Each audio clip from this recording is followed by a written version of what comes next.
Hello and welcome to lecture 11 of the course Microelectronics Lab. In this module, we are going to give you a laboratory demo of all kind of RF characterizations. Broadly, we will give you an overview of the entire RF characterization setup, how to do the calibration, set the calibration settings, how to set the test settings, how to probe the sample, how to save the data, unload the device, and further do the analysis and the de-embedding. So we have now pushed the chuck in to load position, and we've closed the front panel. We will now move the chuck to the center position with this button here. It takes the chuck to its absolute center, but the first process that we need to do is at the auxiliary site. So we will have to move the auxiliary site to directly under the microscope. In order to do that, we can click here in the control center, and we will go to auxiliary site 2. The site where we loaded the calibration substrate is known as auxiliary site 2, and the other auxiliary site which was present at the back was auxiliary site 1. We will move to auxiliary site 2. Before moving, we need to make sure that the lever is up. We can click OK.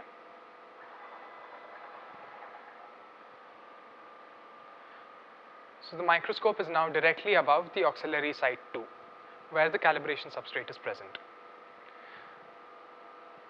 We will put it to contact height, which was previously set at 4000 micrometers. And we see certain structures as shown here. So all of these are predefined structures with known characteristics at different frequencies. As always, it helps to perform a manual alignment once. We will perform a manual alignment as was shown in the previous video on the semi-automatic feature of the semi-automatic probe station.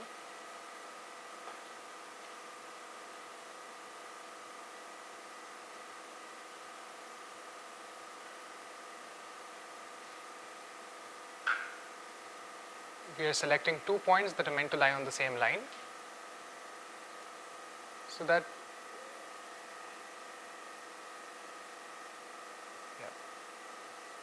we can verify whether the alignment has been accurate.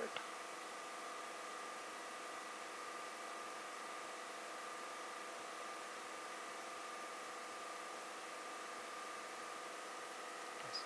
So the alignment has been fairly accurate, and we can continue with the next steps of the process.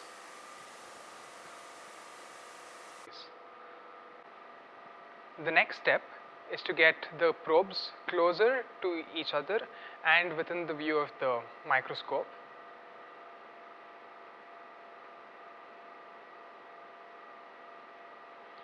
We see the left probe tip coming into view. However, it is not focused at the moment. The lever is not down, and hence the probe tip is not in focus. We will get the other probe tip into focus as well.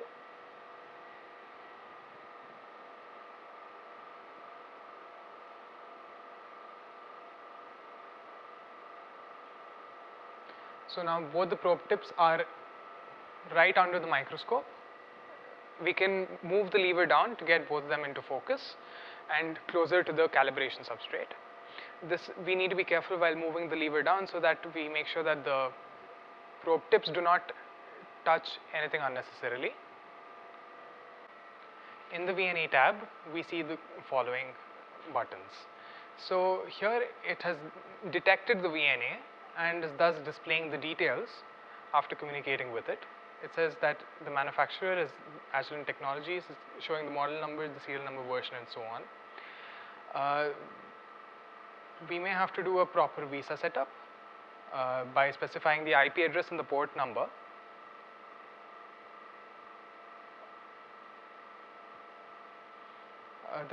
so in case we've made any changes while running the software and we want to see whether or not the communication is happening between the VNA, there is a button to help us confirm whether the communication is indeed happening or not. And there's another option to provide the stimulus settings.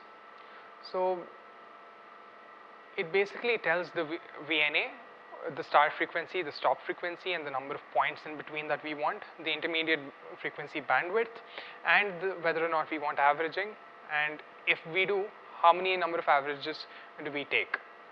It also has other important parameters. It also tells the VNA important parameters that it's supposed to keep in mind, such as the port power. Over here we've said that the port 1 should be giving a power of minus 15 dBm and port 2 power should be minus 13 dBm.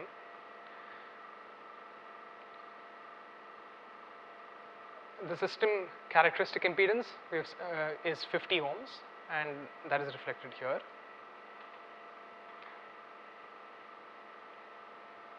We can send these settings to the VNA, and the VNA will, which is currently sweeping up to 67 gigahertz, will only sweep up to 45 gigahertz as given in the stop frequency field here. We will send the same to VNA, and if we compared it with the VNA, it says that the VNA settings show match with those in the instrument. Next, we can open the station tab, and here we see that the probe station is connected to the PC which is running WinCal, because the PC is able to read the details of the probe station, such as the model number, the serial number, and so on. We can next go to the standards tab and select which calibration substrate we are using. The same manufacturer, Cascade Microtech, also provides other calibration substrates.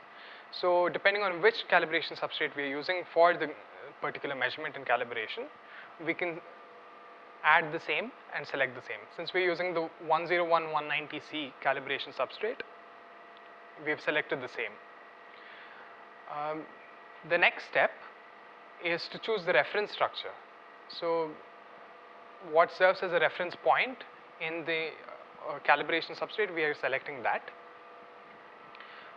We have chosen the H structure in the alignment group as the reference point, and we click OK. And since we had already set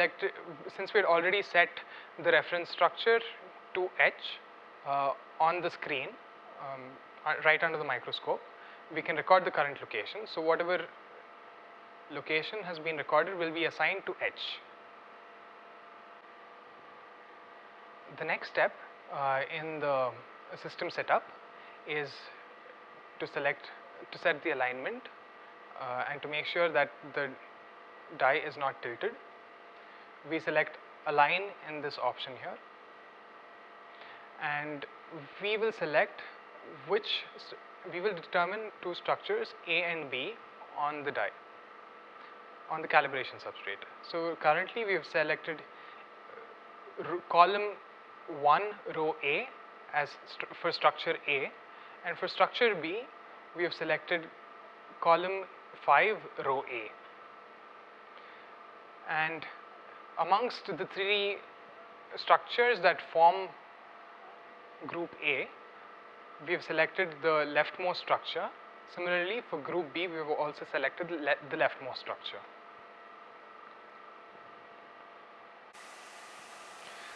So the reference structure come in groups of three. One short, one open, and one load together form one set. And each of these sets,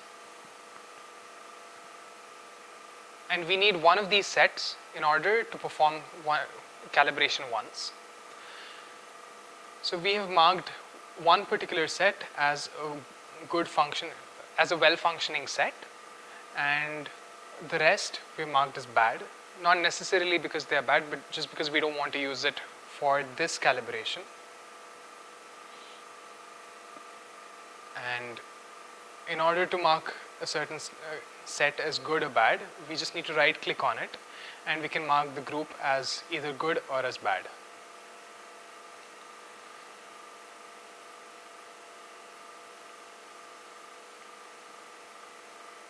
Yes.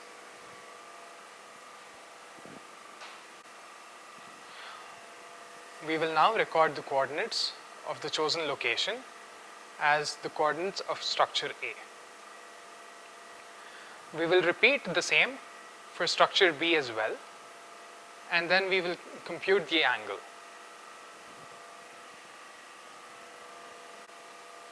So we have computed the angle by clicking on compute after identifying the coordinates of structure A and structure B physically on the calibration substrate. We can now move to the reference and click OK. And we are done with the system setup.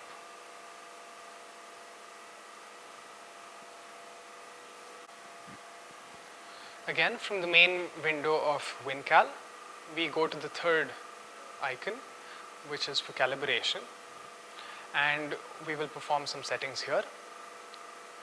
We will select the calibration method as 2-port LRRM and correspondingly choose 2-port LRRM in this box as well. We have performed the alignment previously in the system setup. We will click on the next button that says ISS.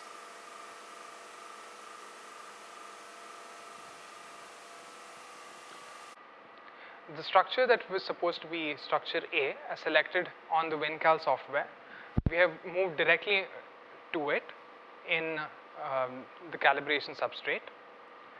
We will select the center of the structure and we will set this as the coordinates of structure A. We are almost set to perform calibration. However, one we need to probe, and before we probe, we need to make sure that all three G, S and G probe tips of this GSG probe will land evenly at their respective points. So in order to do that, we need to do a theta correction. We will go to a separate place on the die which we use for performing the theta correction.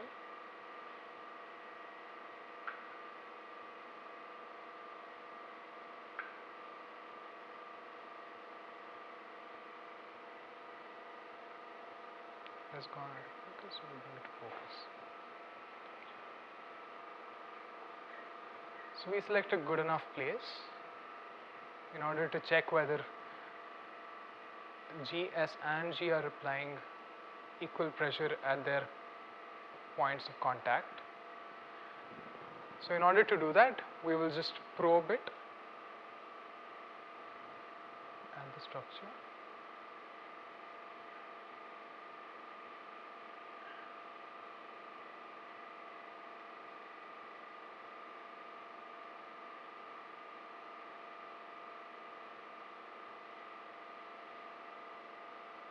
So after having probed it, we unprobe it and we can look at the marks that it is forming. These 3 marks were caused by the current probing. We will have to adjust the theta over here because we can clearly see that the lowermost probe tip did not apply sufficient pressure and the mark was also lesser.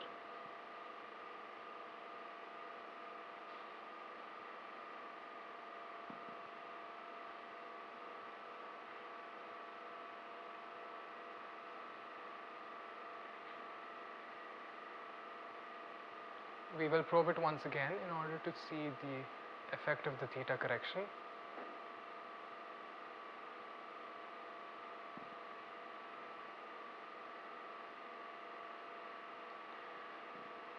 The 3 marks seem even now, so we have successfully done the theta correction for the right probe.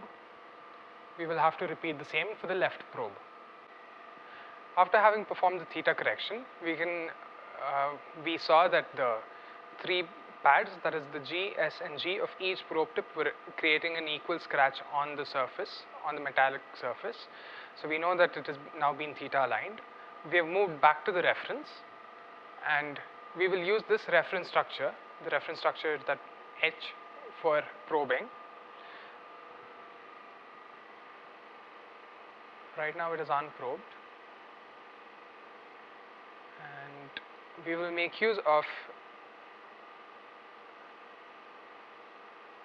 the lines that are present on the structure in order to perform the probing.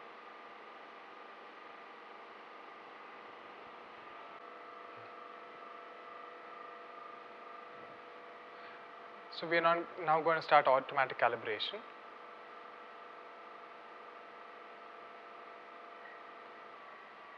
So after having performed the calibration, it asks us to name the calibration, and after providing an appropriate name,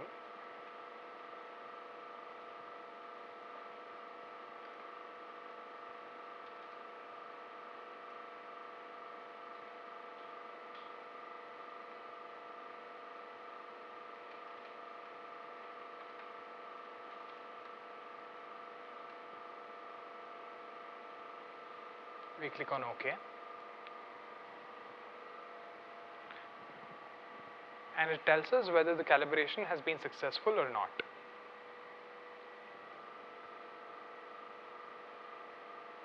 Okay. This is not successful.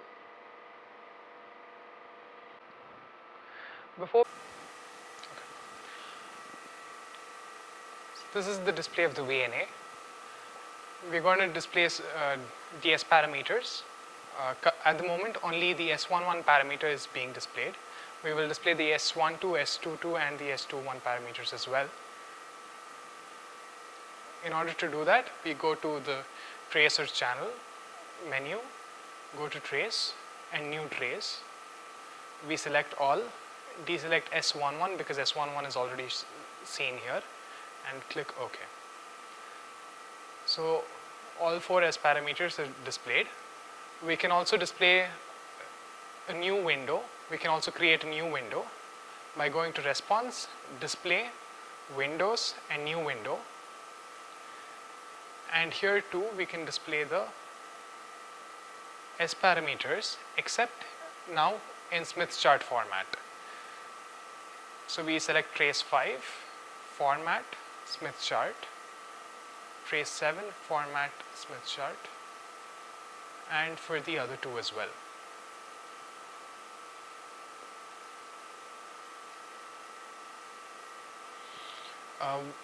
The first window shows the magnitude in logarithm scale, and the second one shows the S parameters in a Smith chart format. So after performing calibration, these are the results that we get. A message was displayed saying that the results are in acceptable range. So as long as all points are below the red line, are significantly below the red line, the calibration, we can continue with the measurements. It would be even better if the calibration, if this curve were below the yellow line. However,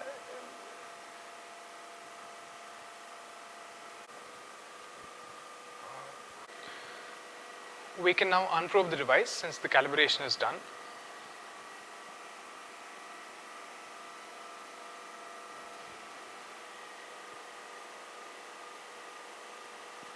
We will lift the lever up.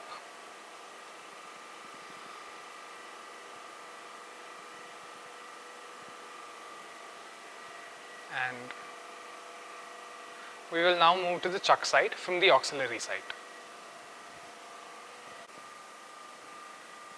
So we will go to the wafer side using this option.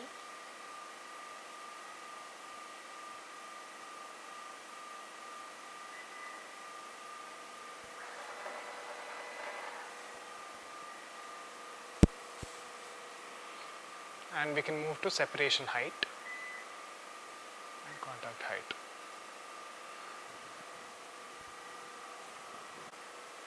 So if we moved a bit higher up using the joystick, we will see that we have these different structures.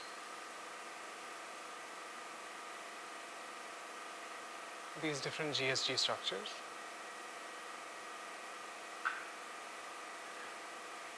We see that the die is not oriented correctly, so we will perform a manual alignment now. We had performed a manual alignment on the calibration substrate, but we hadn't done so for the die. Now we're going to perform the manual calibration for the die.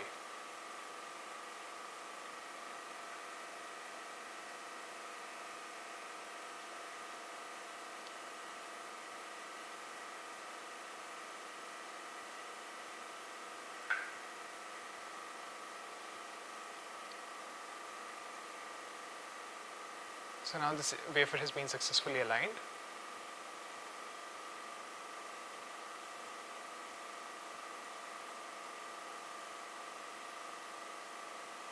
We are going to select this device to perform the measurements.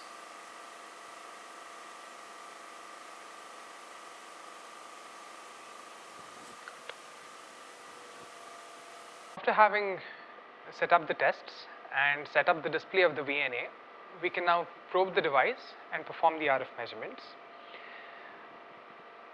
Before probing the device, we need to always make sure that the height is at the contact height, which is 400 micrometers, and 2, we need to make sure that the lever is down.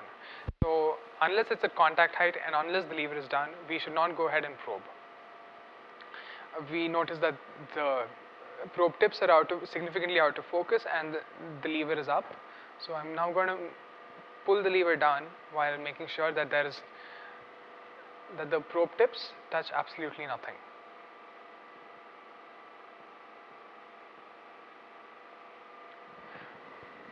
We can see that it is at contact height, and we can go ahead and probe the device.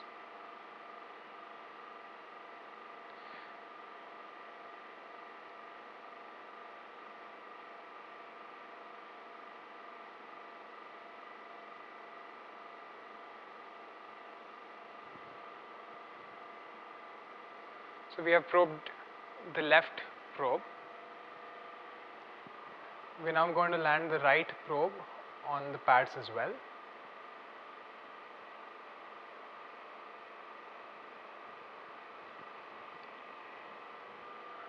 We may want to keep an eye on the display of the VNA to see how the characteristics are shifting as we probe a bit deeper, bit by bit. And once we see that the characteristics and the sweep have stopped changing, we can be sure that the device has been probed properly.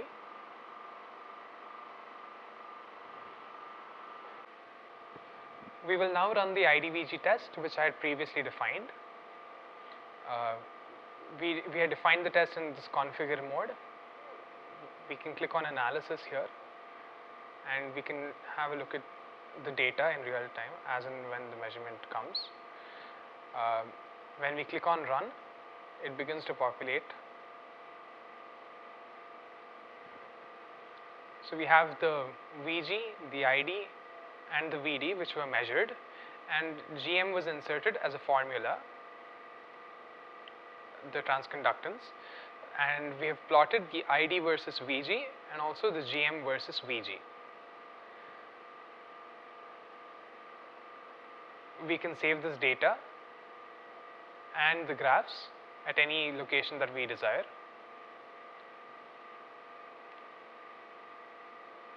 Next, we can perform the RF measurements. Assuming that we are done with the DC measurements on this device, we can go on to the RF measurements. In order to perform the RF measurements, we need to give the RF bias, and for that we have defined this RF bias test. So we will provide this RF bias as defined here to the gate we will provide 1 volt, and to the drain we will provide 0.4 volts, and we will save the RF data in the VNA.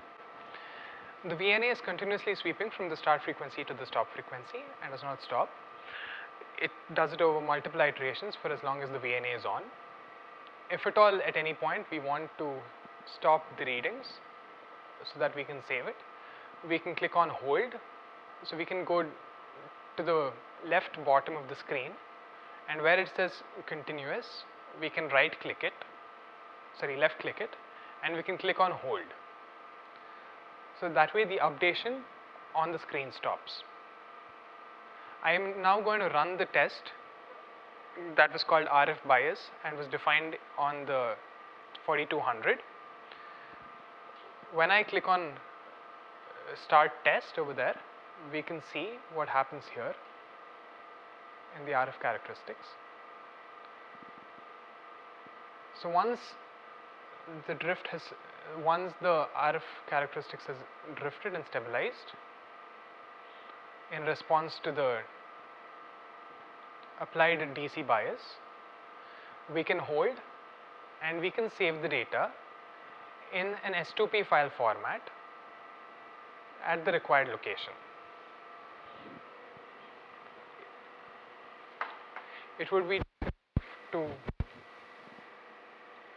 specify the DC bias at which this reading was taken.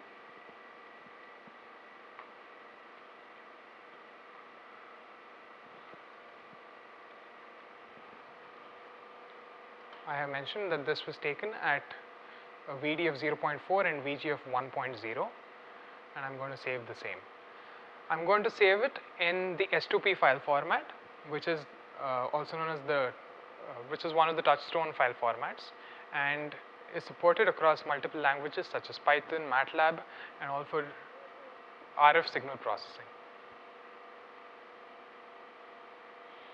So saving saves all the S parameters in terms of real and imaginary parts. We also have the flexibility of saving it in the polar format. However, we have saved it in the real and imaginary format. So we can run the test. So we can do this RF characterization of the same device for different combinations of gate voltage and drain voltage, and thus we will get a full description of the behavior of the device at different Q points.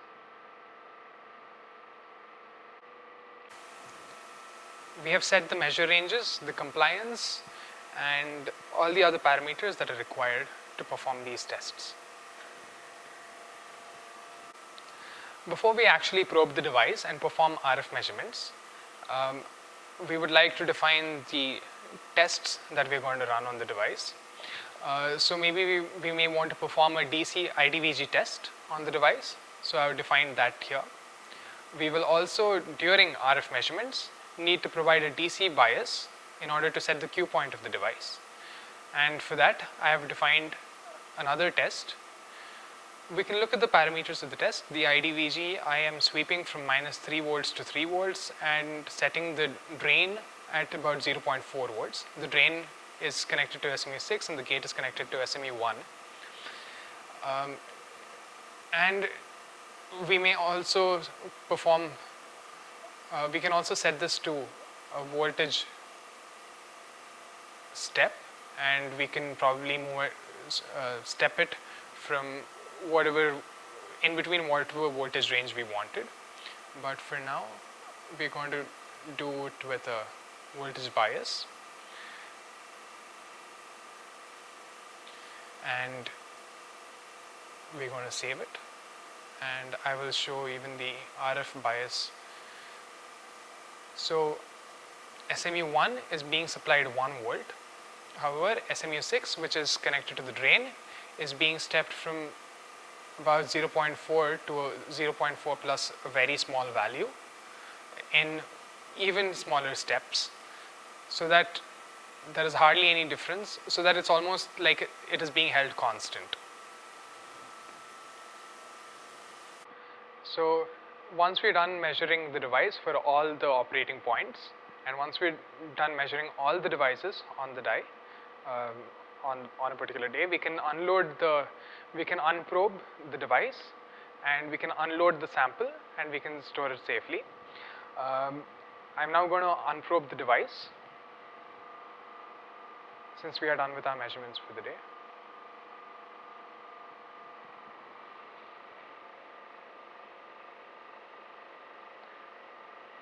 And the device has been unprobed.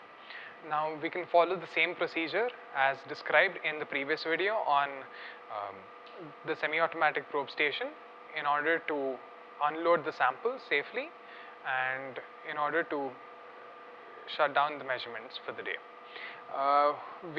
We'll have to lift the lever up. We will have to, after unprobing, we will have to get the chuck to the load or unload position. We can then open the front panel, remove the dies and the calibration substrate and store it safely. We can put it back, we can push the chuck back in, and we can turn off the SMUs, in this case the 4200. We can turn off the Velox PC, we can turn off the VNA, the PC which is running WinCal, and of course we'll have to turn off the microscope lamps, the vacuum pump, and we will be done. So this is the procedure to follow while unloading the sample and while winding up the measurements.